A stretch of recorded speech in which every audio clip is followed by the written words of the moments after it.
ఇవన్నీ కూడా లెక్కలతో సహా చెబుతున్నటువంటి అంశాలు తప్ప మేమేదో చంద్రబాబు నాయుడు గారి మీద కోపంతో చెబుతున్నామని అనుకోవద్దని విఘ్నులైనటువంటి రాష్ట్ర ప్రజానీకానికి సందర్భంగా నేను చెప్పదలుచుకుని పోతే సంక్షేమం ఏం చెప్పాడండి చంద్రబాబు నాయుడు గారు?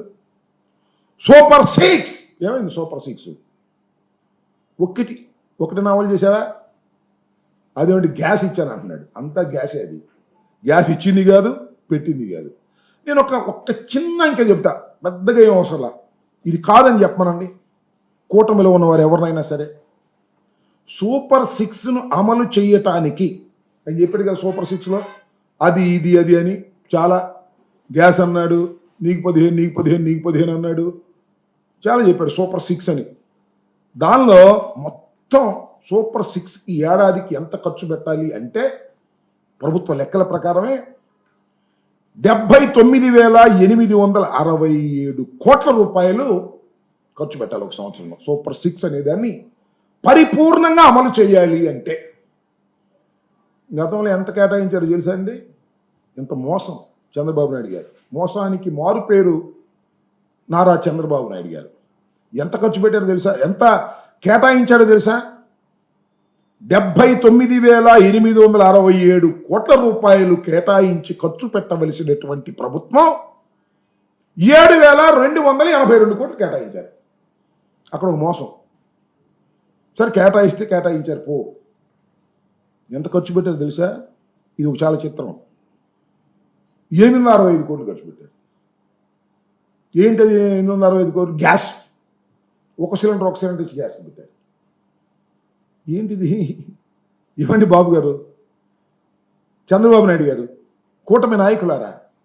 సూపర్ 6కి మీరు 79,867 కోట్లు ఖర్చు పెట్టవలసిన మీరు 7,282 కోట్లు కేటాయించి 865 కోట్లు ఖర్చు పెట్టి నన్ను చూడు, నా అన్నం చూడు, నా కూటమి చూడు, నా సూపర్ 6 చూడు, నా పవర్ చూడు, నా వాగ్దానం చూడు అని చెబుతుంటే ఎవరు నమ్మాలి మిమ్మల్ని? ఎందుకు నమ్మాలి మిమ్మల్ని? అసలు మిమ్మల్ని అధికారంలోకి ఎందుకు తీసుకొచ్చామని బావురమని ఏడవలసిందే కదా తెలుగు రాష్ట్ర ప్రజానీకమని నేను అడుగుతా ఉన్నా. ఇలాంటి దుర్మార్గమైనటువంటి కార్యక్రమాలు ఒక్కటంటే ఒక్క హామీ నెరవేర్చారని నాకు అర్థం కాల. అదేదో 4,000 ఇచ్చాం అన్నారు. పోనీ అదేదో 4,000 ఇచ్చారు అనుకుందాం కాసేపు. దానిలో మళ్ళీ 3 లక్షల మందిని కోత పెట్టావే. 3 లక్షల మంది తీసేశావు, మళ్ళీ ఇంకా తీయాలనుకుంటున్నావు. ఒక్కటి కాకపోతే ఒక్కటైనా మీరు చేశారని అడుగుతా ఉన్నా. ఉచిత బస్సు అన్నావు, ఏమైంది? బస్సు తుస్సయింది. తల్లికి 100, ఇదిగో అప్పుడు ఇస్తా, అప్పుడు ఇస్తా. మొన్న ఏమంటాడు?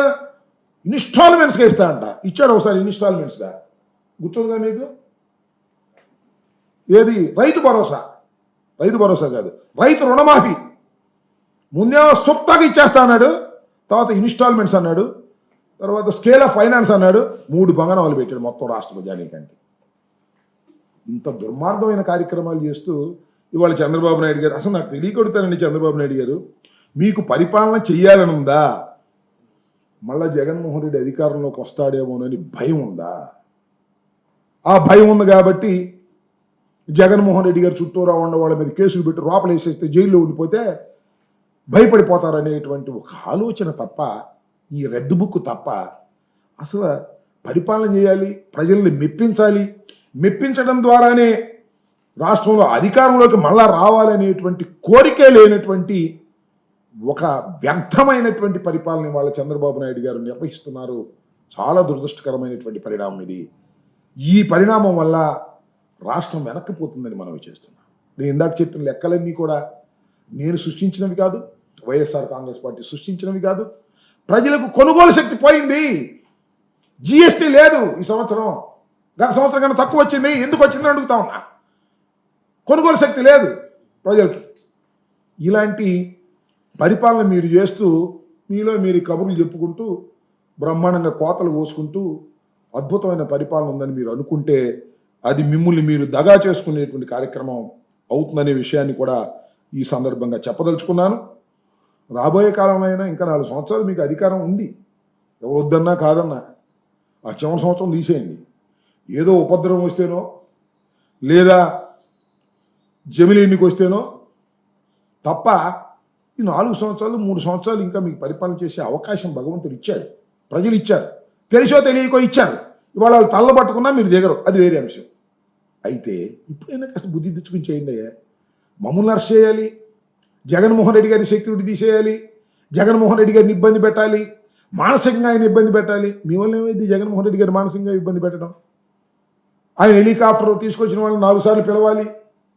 ఈ కార్యక్రమాలు తప్ప ప్రజలకు మేలు చేద్దాం, ఇచ్చిన హామీలు అమలు చేద్దాం అనేటువంటి ఆలోచనే లేనటువంటి, క్రియాశీలత లేనటువంటి పరిస్థితుల్లో తెలుగుదేశం కూటమి ప్రభుత్వం దిగజారిపోవటం చాలా దురదృష్టకరం. మీ అబ్బాయి కోసం రాష్ట్రాన్ని పణంగా పెట్టేసేసే కార్యక్రమం చేస్తున్నారు. ఇది చాలా ప్రమాదకరమైనటువంటి ధోరణి. ఇప్పటికైనా తెలుసుకొని వాస్తవాలను గమనించి, సరే ఇక నిరుద్యోగ వృత్తి ఇస్తా అన్నాడు, ఇంక దీనికే దిక్కు లేకపోతే తల్లికి ఉన్న నీకు 15,000 నీకు 15,000 నీకు 15,000 లేకపోతే ఇంకా నిరుద్యోగ భృతికి ఎక్కడ ఉంది? బూడిద, ఇంకా బూడిద. ఆదాయాలు లేకపోతే నిరుద్యోగ భృతి ఇస్తా అని మళ్ళా వాగ్దానం చేశాడు. అసలు చంద్రబాబు నాయుడు నేను తెలియకొడతాను, అసలు మీ వాగ్దానాలన్నీ రాత్రి పడుకునే ముందు బాగా నిద్రపట్టిద్ది అంటున్నారు కదా. ఒకసారి ఏమి ఇచ్చామో ఏం చేసామో ఒకసారి మననం చేసుకుంటే నిద్ర పట్టదు, ఏం లేదు. ఇంకా శ్రీమద్ రమారమణ గోవిందే మీ కల వస్తుంది. ఇన్ని వాగ్దానాలు ఇచ్చి వాగ్దానాలు నెరవేర్చకపోతే మీకు ఏమి జరుగుతుందో తెలియగల వాళ్ళు మీకు గుర్తొస్తుందని కూడా ఈ సందర్భంగా నేను చెప్పదలుచుకున్నాను. ఇప్పుడైనా బుద్ధి తెచ్చుకొని సక్రమైన పరిపాలన చేయండి, కక్ష సాధింపులకు పోకండి. మీ కక్ష సాధింపులకు భయపడేవాడు ఎవ్వడు ఇక్కడ లేడు. మీరు జైల్లో పెడితే జైల్లో ఉంటారు, శాశ్వతంగా జైల్లో ఉంటారుగా.